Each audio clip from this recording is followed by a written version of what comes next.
Welcome to Moxie Uncut. I'm your host, Jenny Nuccio, social entrepreneur, designer, innovator, and founder of Amani Collective. This season is all about reset. Real stories, the ones that don't make it into the captions. Failure, pivots, burnouts, heartbreaks, and the quiet courage to just begin again. Each week, I sit down with entrepreneurs, leaders, and change makers that are building with purpose. We talk about the resets that shaped them, the lessons that they learned the hard way, and the strength that found them on the other side. If you're in a season of rebuilding or redesigning, you're not alone. You're right where you need to be. So let's dig in. Welcome to Moxie Uncut, the reset season. This season is all about the rebuild, the pivot, the restructuring, and the internal shifts that change how you lead, how you build, and sometimes even who you are. Reset is not failure. It is refinement, it's recalibration, and it's rebuilding with wisdom. Here, we talk about real stories, the pressure, the lessons, and the resilience, as well as the strength that comes from on the other side. So I am so excited to have Mariam here on Moxie Uncut. Welcome. Thank you, Jenny. I'm happy to be here. We are going to start, before we do a proper introduction, we are going to start with the quick cut. So it's going to be a handful of some quick, like this or that questions. Are you ready? Sure. Okay. Coffee or tea? Coffee. Big vision or detailed executor? Detailed executor. Risk taker or calculated? Calculated. Morning person or night builder? Night builder. What drains you the fastest? Not doing anything. Yeah, that is actually really draining. Yeah. And then what's one small habit that keeps you grounded? Being grateful. Gratitude. Yeah, gratitude. That's good. Well, again, welcome. I'm so grateful that, speaking of gratitude, I'm so grateful that you're here. And I love to pose a question. I never do really large formal introductions for people because I feel as humans, we are just so multifaceted. And so I would love for you to introduce yourself of just what you're best known for and all the hats that you wear, or in whatever capacity that you want our listeners to know who you are. Okay. I'm Mariam. Mariam Campbell. I am a mother of two, a boy and a girl. Wife to a very loving husband, Hussein. I run a business, a fashion sustainable brand, where we just do clothing, prices. Basically that's what I do. I'm not so much of a talker, so I can't introduce myself so much. But yes, being a mother and a wife and a businesswoman, or rather, I normally like to say it as an entrepreneur space. I think that's how I see myself right now in this tiny world of mine right now. I love this. So I was trying to think back when we first met, and it actually I recently interviewed Danielle, so it goes back to ALCC, correct? Yes. And this was a start. I want to start there because you're in a reset now, and then I feel like you were in a reset there of a season. So when we met, this was probably 2018, 19? 18. And I feel like you were just starting Mariam Couture. Yeah? Yes. And I was fascinated by your story because you came from finance. Teacher. I was teacher. Yes. Okay. But I just remember this being a shift because you're like, this is what I'm known for. This is what I do. And yet I know I'm creative. This is what I want to step into. And I feel like that's one of the reasons why I started this season to talk about these, that it's okay to change and to step into stuff we're passionate about. So let's talk about that season and kind of the little internal dialogue you had before stepping into that and how Mariam Couture started, like the birth of it. Yeah, so for me, it wasn't something I was expecting that time, but it's a shift that happened, and it happened very slowly in a very short period of time, and then grew very immensely, just from something small, a thought, Yeah. Like, it's not that I didn't love teaching because of circumstances.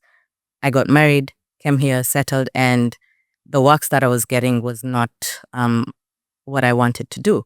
And I was like, what's my next step? And without even realizing it, I get into fashion, and I'm a self-taught, self-taught in this fashion industry. Never went to school for it or anything. So everything I did, I learned on my own. So that again was a shift, just learning these new things and doing it. Yeah. And I would say at that moment, it was, I know I said I'm very calculative, but that was a risk. I'm not very good at risk, but that I took it because I knew nothing about it. And here I am, I'm like, we're going to do fashion. So in that season, when I think back, going from something that was different than what a fashion designer is, how was that shift for you? What was the internal dialogue, that happened for you to make that decision to have that change? What happened is, I think at that time was necessity.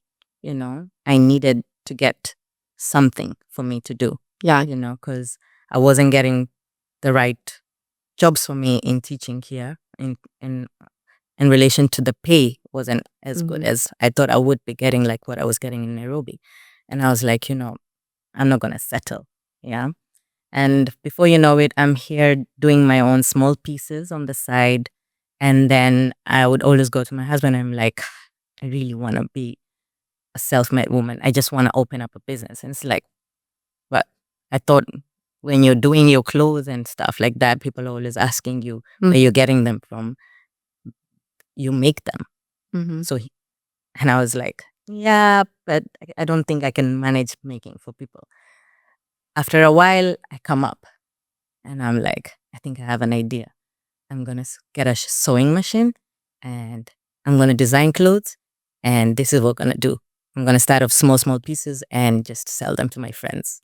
Yeah. And he was like, that's exactly what I told you. But okay, now it's your idea. I'm like, Yeah.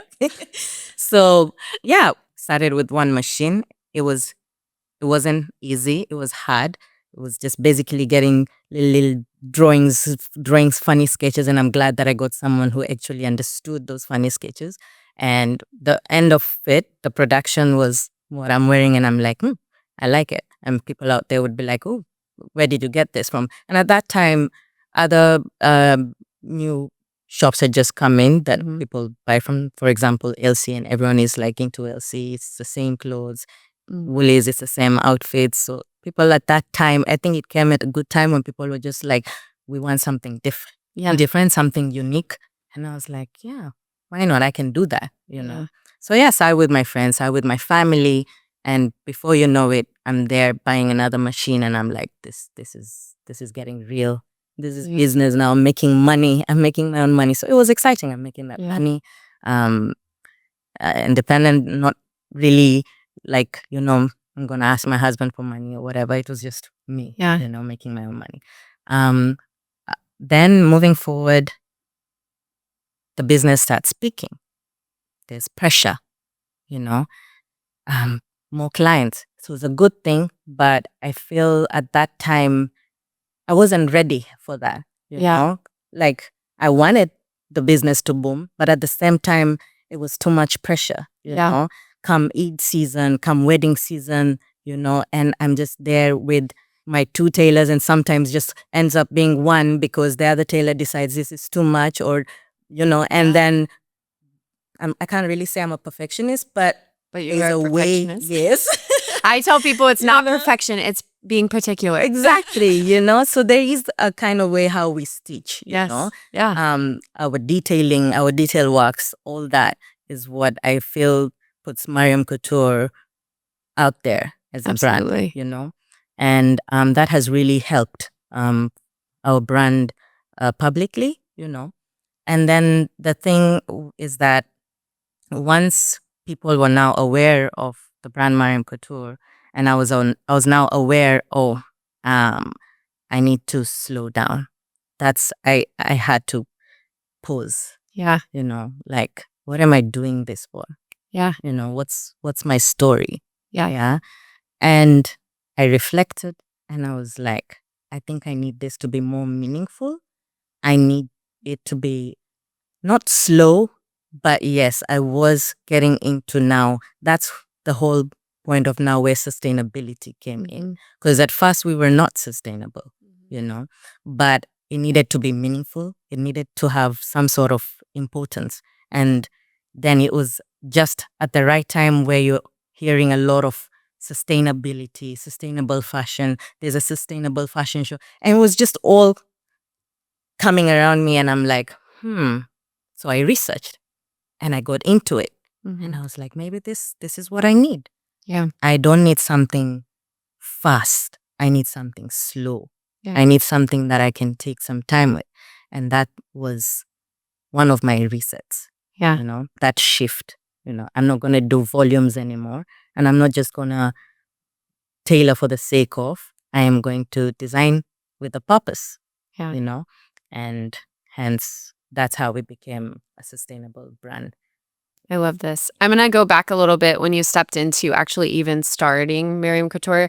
I think, and you talked about, and well, I know this personally too, of not having like the actual maybe education or like gusto around that. Because even in spaces I've stepped into, especially now, in designing and doing interior design, I'm like, and people are like, oh, that must be what you went to school for. I'm like, nope, that's not what I went to school for. Yeah. But there was a shift in my journey of being like, I can claim this title. I could, because at first it felt really weird to be like, oh, I am a designer. I can claim that. Yes.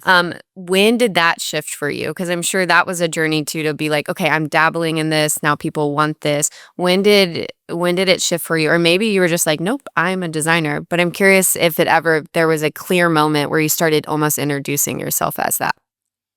To be honest, it was when I actually started getting noticed by not really other brands per se. It's just like, for example, there was the British Council. Yes. There's a British Council that took notice of my brand and sent me an invite if I would like to be in their cohort.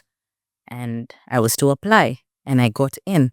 And I was like, oh, I'm really doing this, And the British Council really, really helped in terms of now the business part of my my fashion business or my journey in this fashion industry, because you cannot just create and sell. That selling part needs a lot of business ideas, a whole lot of a lot of strategy, a lot of detail. Yes, exactly. Which I don't think, again, I was prepared for. Yeah. There's now managing your accounts. There's now stock. There's now costing, and there's like leveling it up. Like it was, and it comes fast. It really surprises you. You're like, I was just creating, and now what is this? Yes, So now learning all these things, and I'm so grateful for them. And that is and. We were a whole bunch of other designers, and I was like, oh, I'm part of this, I'm a designer. Yeah, exactly. They consider me one, and so I am, Yeah. And I believe I am, because even when I make those pieces, when I make certain pieces for my clients, and they're happy. Jenny, you have no idea when I see my clients wearing their outfits and they smile and are like moving around and wear like fits like a glove, or it fits perfectly, and they're just so happy, and they're like, it's so meticulously done, it's so clean, and here they are thinking, like just like you, like, where did you learn this? Like, which school? And I'm like, YouTube. Self-learn, YouTube. Yeah. But it takes a lot of hard work, to be able to try, especially when you're trying to fit in. Some moment I was like, it felt like when you have that imposter syndrome, I think, and I did have Jenny so many times, and I was like, I think we sat on a panel, me and you, many years ago, at a women's group. Yes. About imposter syndrome. Yes. Yeah, and we also had anyways, we had several people on that panel. It was a good panel. And it's funny, how these things come about. When we sat on that panel, it was just that moment when I was going through that phase. And then again, now with the reset, when again I'm here, I have this mind shifts of so many things that I'm trying to reset in my life, not just business, but even my personal well-being, my personal growth. Yes. It's just, I feel like reset is just, it's not even a phase. Yeah. Like it can catch you anytime, you know. Yeah. I can just be sitting here and I'm talking, I'm like, this is what I need to be doing from now on, you know. That in itself, that moment is already a reset. Yeah. There's a mind shift on something. Exactly. I think we're our biggest barrier. And so it's these micro resets that happen all the time. Yes. Now it's up to us if we're actually going to listen to it. I think we hear it and it's like, yeah, that's what I need to do. And then maybe there's fear, imposter syndrome. We have a feeling of scarcity, whatever verbiage we want to put around it. But it's just saying yes to that and moving forward. Absolutely. Yeah. I was trying to think. I want to think the first piece you ever created for me. Was it the yellow dress? It was. No, there was before you got pregnant. Yes. All the time. Yes. Yes, and I remember you came to me and which we still have to. I've said, I'm putting this on camera. Actually, everybody listen. I've said that Mariam is going to create a capsule collection for me, like everything. So I can be like, look, Mariam Couture. absolutely.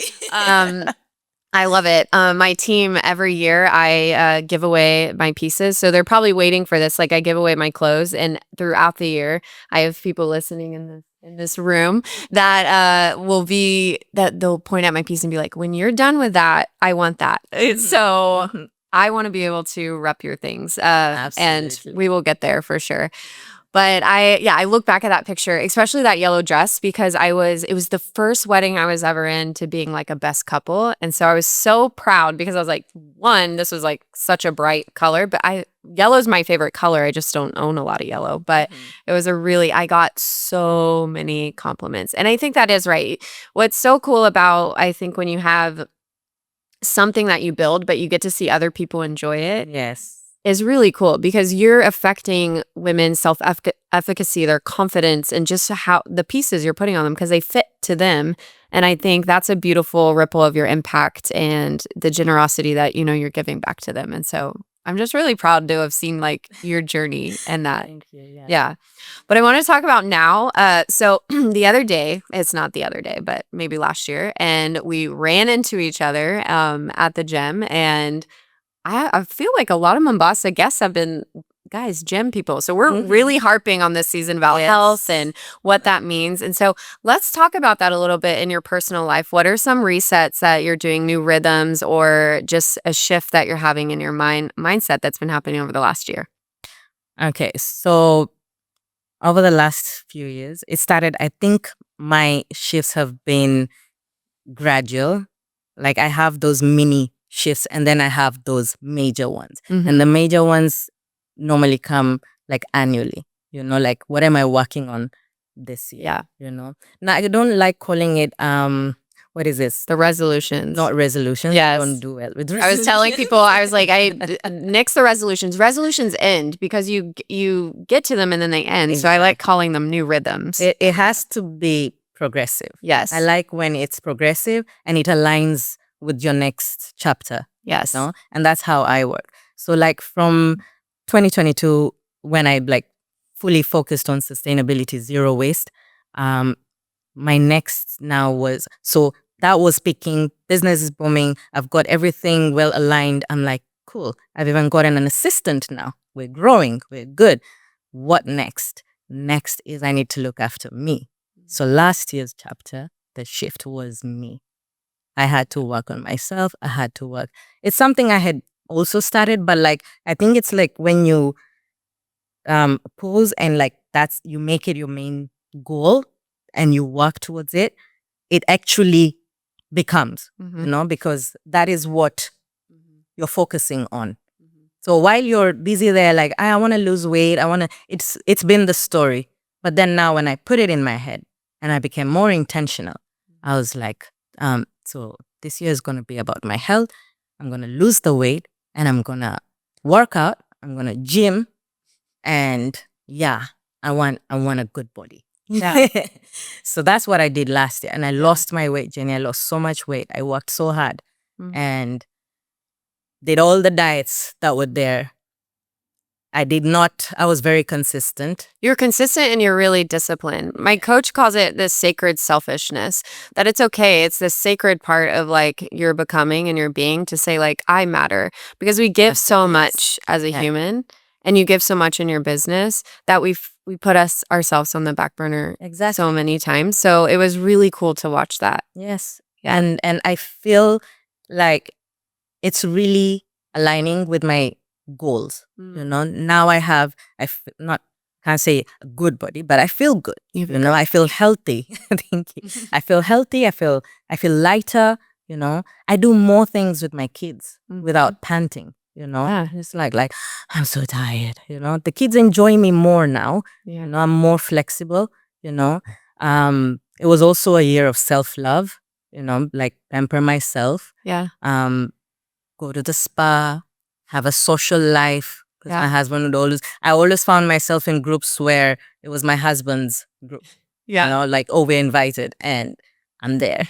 Yeah. Like, where are my friends? Like, when do I tell my husband, come, we're meeting now this group, you know? Yeah. So that was that also kind of like resonated, and I was like, I need to find me time. I need to have a good social life, you know, where I can be asked out and I can say yes, sure, Yeah. we can have a cup of coffee. Whereas the previous year it was just work, because here I am trying so hard to build Mariam Couture, you know. Yeah. So now it's settled. Here I am, body goals. Then comes this year. Yeah. Again, I'm on another reset, Jenny. Yeah, I was about to my question is is always, okay, now what are you building? You know, what does this season look like? So what's something you're building that you're excited about? So this year I'm very, very excited. I'm looking more into my spiritual well-being. I cannot say that I have been the best in my faith. I have tried, and I believe in religion, everyone tries in their faith, you know, in one way or the other. But like I said, when you have like a certain focus, you know, like this is my goal, and you become consistent, it changes everything. It's true. You know? So the fact that even now that we have Ramadan, I'm so grateful that it's come earlier in the year. You know, it's just January and February in Ramadan. And for us in Islam, Ramadan is like another chance, you know, even like a reset, you would say, you know, because Ramadan is a reset. Yeah. Like whatever you've been doing, here's another chance. Shift. Yeah. You know, it's a turning point. So for me, I feel like it's come at the right time where I want to be more intentional with my faith, pray harder, you know, with my kids, you know, because they learn from us. And if I've not been very prayerful, and here I am always telling them, have you done your Fajr? Have you done this prayer? And they're like, oh, okay, I'll do. But in their minds, they're probably like, she didn't do it. Yeah. You know?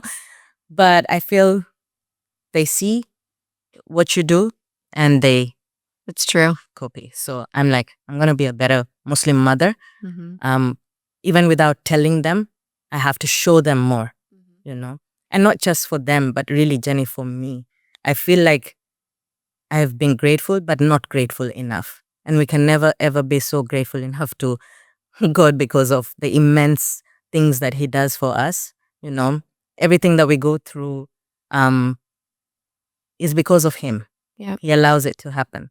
So for me to have been able to put Mariam Couture where it is now, for me to have been able to be super consistent and committed to my weight loss, is all because of Him. And right now, the things that I want to change in me, be a better Muslim, be a better human, you know, be kind to myself, be true to myself, is all part of a shift. Yeah. You know, and that's what I want to work. Yeah. And I think like that's what I love so much about you, because from just knowing you from now, I really can't believe it's been that long, like 8 years. But knowing you that and seeing there's always been genuine, like you're genuine, there's authenticity. So seeing that has been throughout, and it's been really cool to see your focus points and shifts as well. But I do believe as a mother, especially that hat, being an example for our children is so key. What it looks like to be a good human, what it looks like to be kind, what it looks like to give back to our community. And I think, I mean, you do that beautifully. Obviously, I'm not sitting on your couch at home and rating you of your motherhood, but I just see how you are to people, and I mean, we get the privilege of seeing each other at our kids, our kids' school, and our girls, being maybe they'll continue to grow up to be besties, and then we'll have besties. But I just love that we've been able to see each other in different spheres and different parts of lives, and it's been really a beautiful journey. So my question to you for our listeners, especially, is there are people who are in seasons, and as we know, reset looks different in different parts of our life in different chapters when we're younger and when we're older, whether we're on mountaintops or we're in valleys, there's can always be a shift. But I think there's sometimes people have hesitancy to step into it. Maybe it's scary. And so what would be your biggest advice to someone listening who really wants to step into a new chapter, or maybe has just done a reset and is like, oh my gosh, what did I do? But what advice can you leave our audience with? I think a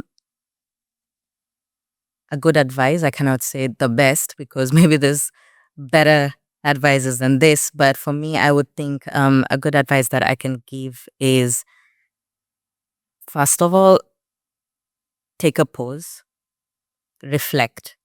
You're just know one thing: you're not a quitter, and it's not the end of anything or everything in life, but you're on the right path by the fact that you're aware, of what you want to do, or you just have to be able to know that what is it that you want to do? Is it aligning with your future goals?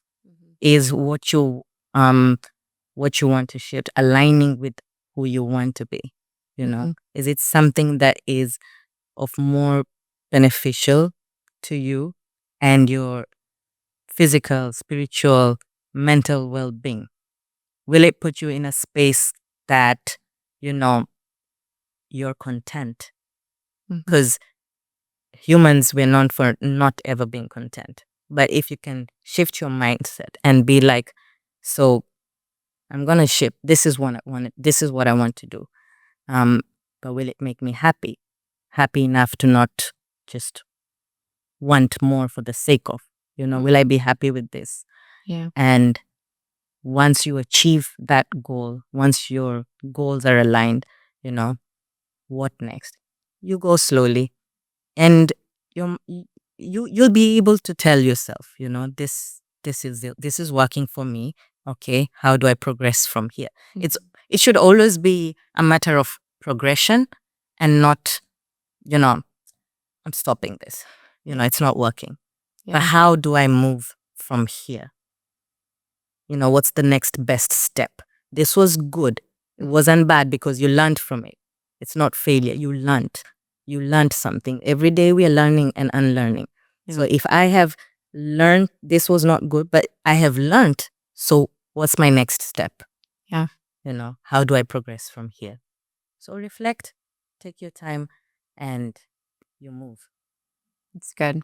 I sometimes ask the question to people like, what would you change? And it's interesting to see how people answer that, because what we've done has actually created us to be who we are, and so if you change that, it would change, who we are. And so I think you saying that it's not failure, and shifting or changing or things not working out it's not failure. It just, again, is going to push you into the next direction. Because it might be failure at that time, For sure. In it, there was still some sort of growth sparked. Yes. For your future you. You know what I mean? Yeah. So it's not failing. You still learned. The fact that you learned through that failure is already a progress. Yeah. Yeah. Thank you so much for being here. Thank you too. Our audience, I'm just grateful that they got to hear from you and a little bit of your story. And we'll have information about Mariam Couture and just, of course, in the show notes. But I think it's always the leader behind a brand or a company that's so important, because it takes so much grit and resiliency to start something and to keep at it and to keep evolving. And I think you continue to do that beautifully. So thank you. Thank you for having me, Jenny. This is Moxie Uncut, the reset season, refining, realigning, rebuilding. And as always, friends, Moxie on.